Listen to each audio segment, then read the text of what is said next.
किशोरावस्था में अध्ययन में मन न लगाने के कारण अपने बड़े भाई द्वारा किए गए तिरस्कार के उत्तर में श्री रामकृष्ण ने कहा था, मैं दाल रोटी प्राप्त कराने वाली विद्या नहीं सीखना चाहता। मैं तो ऐसी विद्या सीखना चाहता हूँ जिससे ज्ञान का उदय होकर मनुष्य वास्तव में कृतार्थ हो जाता है। श्री रामकृष्ण की साधना की प्रारंभिक अवस्था में एक दिन उनके भांजे हृदय ने उन्हें रात्रि के समय निर्जन जंगल में वस्त्र तथा यज्ञोपवीत उतारकर नग्न हो ध्यान करते हुए देखा। उसके पूछने पर कि वस्त्र तथा यज्ञोपवीत को उतार डालने का क्या कारण है, तब श्री रामकृष्ण ने उत्तर दिया, इस तरह पाश मुक्त होकर ध्यान करना चाहिए। जन्म से ही मनुष्य घृणा, लज्जा, कुल, शील, भय, मान, जाति तथा अभिमान इन अष्ट पाशों द्वारा आबद्ध रहता है। यज्ञोपवीत भी मैं ब्राह्मण हूँ, सबसे श्रेष्ठ हूँ, इस प्रकार के अभिमान का चिन्ह है। ये भी एक पाश ही है। माँ को पुकारना हो तो इन सब पाशों को त्याग कर एकाग्र चित्त से पुकारना चाहिए।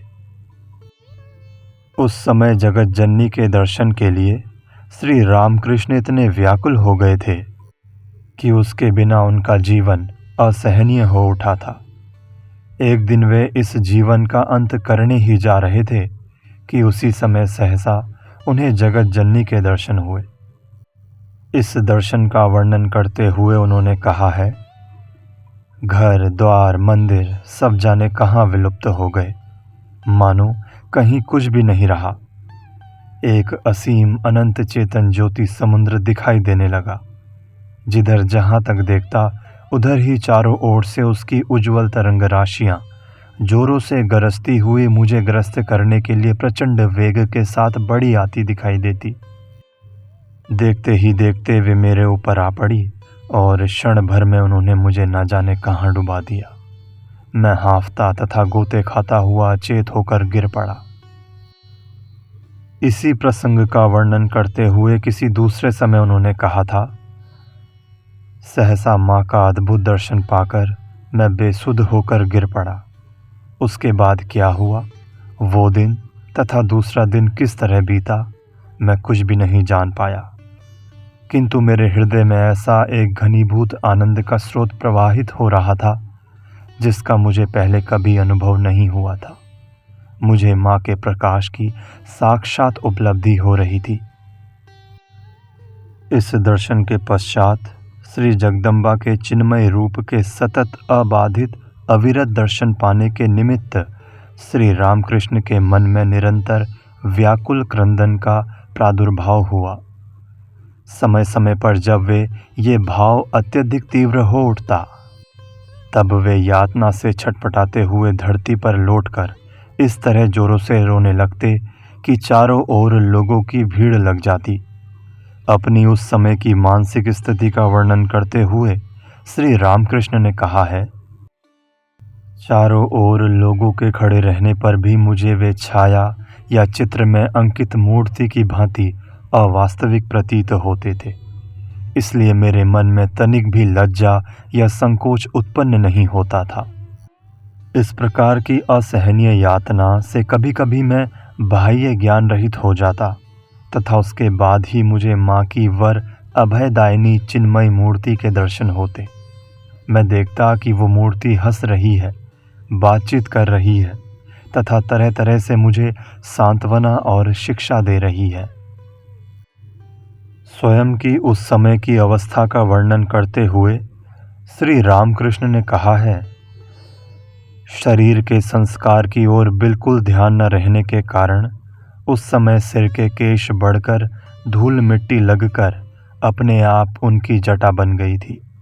ध्यान करने के लिए बैठने पर मन की एकाग्रता के कारण देह स्थाणु की भांति इस प्रकार अचल हो जाती थी कि चिड़िया उसे जड़ वस्तु समझकर निसंकोच सिर पर बैठी रहती तथा केशों में लिपटी धूल को चोंच से कुरेद कुरेद कर उसमें अनाज के दाने ढूंढा करती।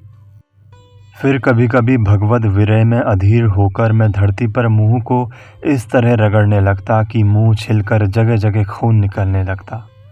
इस प्रकार उस समय ध्यान, भजन, प्रार्थना, आत्मनिवेदन आदि में मेरा सारा दिन किस तरह से निकल जाता, इसका मुझे होश ही नहीं रहता था। फिर जब संध्या हो जाती और चारों ओर से शंख घंटों की ध्वनि होने लगती, तब ध्यान में आता कि दिन डूब गया और एक दिन व्यर्थ चला गया। माँ के दर्शन नहीं मिले। तब तीव्र शोभ से मेरे प्राण ऐसे व्याकुल हो उठते कि फिर मुझसे शांत नहीं रहा जाता। मैं पछाड़ खाकर धरती पर गिर पड़ता और माँ अब भी दर्शन नहीं दिए, ये कहकर आर्तनाद कर रोते हुए यातना से छटपटाने लगता। मेरा रुदन चारों ओर गूंजा करता। लोग कहते, पेट में दर्द उठ रहा है, इसलिए इतना रो रहा है। विवाह के पश्चात दक्षिणेश्वर लौट आने के बाद शीघ्र ही श्री रामकृष्ण के पहले की दिव्योन्माद अवस्था फिर लौट आई। तत्कालीन दिव्योन्माद अवस्था के बारे में उन्होंने कहा है, साधारण जीवों के शरीर मन में आध्यात्मिक भावों की प्रबलता के कारण वैसा तो दूर रहे, यदि उसकी चतुर्थांश भी उथल पुथल उत्पन्न हो जाए तो शरीर तत्काल नष्ट हो जाता है। दिन रात में अधिकांश समय माँ के किसी न किसी प्रकार के दर्शन आदि पाकर मैं उसी में भूला रहता था। इसी से मेरी रक्षा हो सकी, अन्यथा अपनी ओर दिखाते हुए इस चोले का टिका रहना असंभव था। इस समय से लेकर लगातार 6 वर्ष तक रंच मात्र भी नींद नहीं आई। नेत्र पलक शून्य बन गए थे। बीच बीच में प्रयत्न करने पर भी पलक बंद नहीं कर पाता था। कितना समय बीता इसकी सुध नहीं रहती थी तथा अपनी शरीर रक्षा की बात प्रायः भूल ही गया था। शरीर की ओर जब कभी थोड़ा बहुत ध्यान जाता, तब उसकी दशा देख अत्यंत भय उत्पन्न होता। सोचता, क्या मैं पागल तो नहीं हो चला हूँ। दर्पण के सामने खड़ा हो आँख में अंगुली डालकर देखा करता कि ऐसा करने पर पलकें गिरती हैं या नहीं, किंतु इतने पर भी आंखें पूर्ववत पलक शून्य ही बनी रहती। मैं भय से रो पड़ता और माँ से कहता, माँ, तुझे पुकारने और तुझ पर एकांत विश्वास के साथ निर्भर होने का यही फल निकला।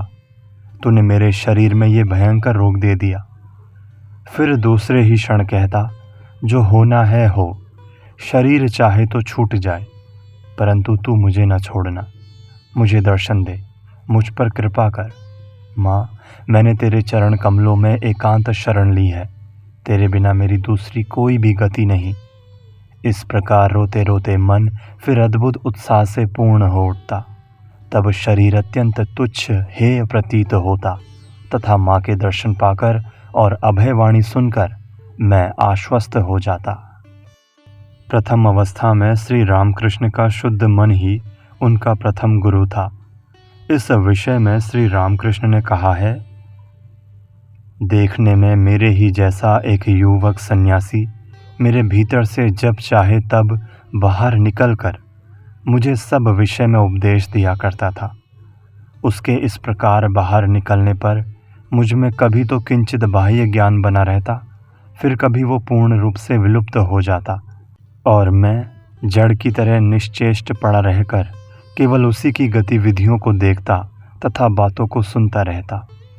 उसके मुख से जो कुछ सुना था, ब्राह्मणी, तोतापुरी आदि ने आकर मुझे पुनः उन्हीं तत्वों का उपदेश दिया। उसके निकट मैंने जो जाना था वही उन्होंने फिर बताया। तांत्रिक तथा अन्य साधनाएं। भैरवी ब्राह्मणी के निर्देशानुसार की गई अपनी तंत्र साधना के संबंध में श्री रामकृष्ण ने कहा है, ब्राह्मणी दिन में दूर दूर के नाना स्थानों में घूम घूम कर तंत्र साधना के लिए आवश्यक दुर्लभ वस्तुओं का संग्रह करती तथा रात्रि में बिल्व वृक्ष के नीचे या पंचवटी में सारी व्यवस्था करके मुझे बुलाती तथा मेरे द्वारा उन वस्तुओं की सहायता से श्री जगदम्ब का विधिवत पूजन करवाने के पश्चात मुझे जप ध्यान में निमग्न होने को कहती। किंतु पूजन समाप्त कर मैं प्रायः जप नहीं कर पाता था। मन इतना तल्लीन हो जाता कि माला फेरना आरंभ करते ही मैं समाधि मग्न हो जाता तथा मुझे उस अनुष्ठान के शास्त्र निर्दिष्ट फल का प्रत्यक्ष अनुभव होता। इस प्रकार उस समय मुझे एक के बाद एक इतने दर्शन, इतने अनुभव और इतनी अद्भुत अद्भुत उपलब्धियां हुई कि उनकी सीमा नहीं की जा सकती। विष्णु क्रांता में प्रचलित 64 तंत्रों में जितने प्रकार की साधनाओं का उल्लेख है, ब्राह्मणी ने उन सभी का एक एक करके अनुष्ठान करवाया था। उनमें ऐसी कठिन कठिन साधनाएं थी जिन्हें करने में प्रवृत्त होकर अधिकांश साधक पथभ्रष्ट हो जाया करते हैं, परंतु माँ की कृपा से मैं उन सभी में उत्तीर्ण हो गया। कुंडलिनी जागरण के अनुभव का वर्णन करते हुए श्री रामकृष्ण ने कहा, जब मेरी वो अवस्था हुई तब मेरे ही जैसा एक व्यक्ति आकर मेरी ईड़ा, पिंगला, सुषुम्ना सभी नाड़ियों को झाड़ गया। वो षट चक्रों के एक एक कमल में अपनी जीवा को प्रविष्ट करता और वे अधोमुख कमल खिलकर ऊर्ध्वमुख हो उठते। अंत में सहस्त्रार कमल प्रस्फुटित हो गया। अपनी इस्लाम धर्म साधना के समय के मनोभाव का वर्णन करते हुए श्री रामकृष्ण ने कहा, उस समय मैं अल्लाह मंत्र जपा करता, मुसलमानों की तरह कच्छ न लगाते हुए धोती पहनता, त्रिसंध्या नमाज पढ़ता। मन में से हिंदू भाव के पूरी तरह विलुप्त हो जाने के कारण हिंदू देव देवियों को प्रणाम करने की बात तो दूर रही, उनके दर्शन तक करने की इच्छा नहीं होती थी। इस तरह 3 दिन व्यतीत हो जाने के बाद उस मत की साधना का फल सम्यक रूप से हस्तगत हुआ। एक समय मैंने हिंदू, मुस्लिम, ईसाई आदि विभिन्न धर्मों की साधना की है। फिर मैं हिंदू धर्म के अंतर्गत शाक्त, वैष्णव, वेदांत आदि विभिन्न मतों के अनुसार साधनाएं कर चुका हूँ। मैंने देख लिया है कि विभिन्न मार्गों से होते हुए सभी उस एक ईश्वर की ओर अग्रसर हो रहे हैं। अपने भतीजे अक्षय की मृत्यु देखकर श्री रामकृष्ण को मनुष्य कैसे मरता है इसका अनुभव हुआ। इसका वर्णन करते हुए उन्होंने कहा, अक्षय मर गया, उस समय मुझे कुछ नहीं हुआ। मनुष्य कैसे मरता है ये खड़े खड़े अच्छी तरह देखा मानो म्यान के अंदर जो तलवार थी उसे म्यान से बाहर निकाल लिया गया। तलवार को कुछ नहीं हुआ, वो जैसी थी वैसी ही रही, म्यान पड़ी रह गई। देखकर मुझे बहुत आनंद हुआ। मैं खूब हंसा, गाया, नाचा। फिर लोग उसकी देह को जलावला आए। इसके दूसरे दिन कमरे के पूर्व की ओर काली मंदिर के प्रांगण के सामने वाले बरामदे की ओर संकेत करते हुए वहां पर खड़ा था। अचानक अक्षय के लिए प्राणों में ऐसी पीड़ा होने लगी कि लगा मानो कोई मेरे प्राणों को भीतर से अंगोछे की तरह निचोड़ रहा है। मैंने सोचा, माँ, मेरा अपने पहनने के वस्त्र से ही संबंध नहीं रहता, फिर भतीजे के साथ ऐसा कौन सा संबंध था? ऐसा होते हुए भी जब मुझी को इतना कष्ट हो रहा है तो गृहस्थों को शोक के मारे कितना कष्ट होता होगा। सचमुच तो मुझे यही दिखा रही है। निर्विकल्प समाधि का अनुभव। अपने निर्विकल्प समाधि के अनुभव का वर्णन करते हुए श्री रामकृष्ण ने कहा, दीक्षा प्रदान करने के पश्चात न्यांगटा श्री रामकृष्ण की अद्वैत मत साधना के गुरु तोतापुरी जी मुझे नाना सिद्धांत वचनों का उपदेश देने लगे। उसने मुझसे मन को सर्वतोभावेन विकल्प रहित कर आत्म स्वरूप के ध्यान में निमग्न हो जाने के लिए कहा, किंतु मेरी ऐसी दशा हुई कि ध्यान में बार बार प्रयत्न करने पर भी मैं मन को विकल्प रहित नहीं कर सका, नाम रूप की सीमा को लांघ न सका। अन्य सभी विषयों से मन सहज ही में सिमट आने लगा, परंतु मन के इस प्रकार सिमट आते ही उसमें श्री जगदम्ब की चिर परिचित चिदघन उज्ज्वल मूर्ति ज्वलंत जीवंत रूप से उदित होकर मुझे सब प्रकार के नाम रूपों का त्याग करना होगा, ये बात एकदम भुला देने लगी। सिद्धांत वचनों के श्रवण पूर्वक ध्यान में बैठने के बाद जब बारंबार ऐसा होने लगा, तब मैं निर्विकल्प समाधि के विषय में एक प्रकार से निराश हो गया तथा आंखें खोलकर न्यांगटा से बोला, नहीं बना। मन को संपूर्ण रूप से विकल्प रहित कर आत्म स्वरूप के ध्यान में मग्न नहीं हो पाया। तब न्यांगटा ने अत्यंत रुष्ट होकर तीव्र तिरस्कार करते हुए कहा, क्यों नहीं होगा, अर्थात क्या नहीं होगा? इतनी बड़ी बात। ऐसा कहकर उसने कुटिया के भीतर इधर उधर देखा। उसे एक टूटे कांच का टुकड़ा दिखाई पड़ा। उसे उठाकर उसकी सुई की तरह तीक्ष्ण नोक को मेरी भौहों के बीच में जोर से चुभाते हुए वो बोला, इस बिंदु पर मन को एकाग्र करो। तब मैं पुनः दृढ़ संकल्प पूर्वक ध्यान करने लगा और पूर्ववत मन में श्री जगदम्बा की श्री मूर्ति के उदित होते ही ज्ञान को खड़क मानते हुए उसके द्वारा मैंने मन ही मन उस मूर्ति के 2 टुकड़े कर डाले। तब फिर मन में किसी प्रकार का विकल्प नहीं रहा। मन एकदम तीव्र वेग के साथ समस्त नाम रूप के राज्य के ऊपर उड़ गया तथा मैं समाधि निमग्न हो गया। जिस अवस्था में पहुंचकर साधारण जीव वापस नहीं लौटते, जिसमें केवल 21 दिन तक रहने के बाद उनका शरीर सूखे पत्ते की तरह झड़ जाता है, उस अवस्था में मैं 6 महीने था। कब किधर से दिन आता, रात गुजरती, पता ही नहीं चलता। मृत व्यक्ति के नाक मुंह में जिस प्रकार मक्खियां घुसा करती, उसी प्रकार मेरे भी मुंह में घुसा करती, किंतु मुझे सुध नहीं रहती। धूल में लिपट कर केशों की जटा बन गई थी। उस बेहोशी में ही कब शौच आदि हो जाता, इसकी भी सुध नहीं रहती। ये देह क्या टिकी रहती, उसी समय चली जाती। पर उस समय एक साधु आया था। उसके हाथ में एक लठिया थी। उसने मेरी अवस्था को देखते ही पहचान लिया था और वो समझ गया था कि इस देह के सहारे माँ के अनेक कार्य होने वाले हैं। इसे बनाए रख सकने पर बहुत लोगों का कल्याण होगा। इसलिए वो समय पर कुछ भोजन ले आता और मुझे मार मार कर होश में लाने की कोशिश करता। मुझ में थोड़ा सा होश आते ही वो मेरे मुंह में भोजन ठूस देता। इस तरह किसी दिन थोड़ा सा भोजन पेट में चला जाता, पर किसी दिन बिल्कुल नहीं जा पाता। इस प्रकार 6 महीने बीते। फिर इस अवस्था के गुजरने के कुछ दिनों बाद माँ की वाणी सुनाई दी, तू भावमुख में रहे, लोक शिक्षा के लिए तू भावमुख में रहे। इसके बाद मुझे रक्तातिसार की बीमारी हुई। पेट खूब मरोड़ता, बड़ी पीड़ा होती। प्रायः 6 महीने ऐसी पीड़ा भोगते रहने के बाद तब कहीं धीरे धीरे मन थोड़ा देह के ऊपर उतरा। साधारण लोगों की तरह होश आया, नहीं तो मन देखते ही देखते अपने आप दौड़कर निर्विकल्प अवस्था में पहुंच जाता था। इस मन की स्वाभाविक गति निर्विकल्प समाधि की ओर है। समाधि मग्न होने पर फिर नीचे नहीं उतरना चाहता। तुम लोगों के लिए ज़बरदस्ती नीचे ले आता हूँ।